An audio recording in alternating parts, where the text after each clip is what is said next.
এই মাঘ মাসে যারা স্নানের মাধ্যমে বৈকুণ্ঠ ধাম লাভ করতে চান তারা অবশ্যই করুন একটি কাজ। মাঘ মাসে প্রত্যেক দিন বাড়িতে স্নানের জলে তিল দিয়ে আপনারা অবশ্যই স্নান করুন।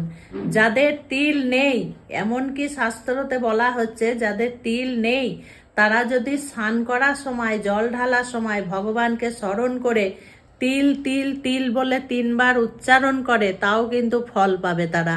তো অবশ্যই বৈকুণ্ঠ ধাম যদি পেতে চান এই মাঘ মাসে তিল দিয়ে প্রত্যেক দিন স্নান করুন। বাড়িতে যদি করেন প্রত্যেক দিন স্নান করুন, আর নদী বা মা গঙ্গার ঘাটে যদি যান তাহলে মাথায় তিল ধারণ করে আপনারা জলে ডুব দেন।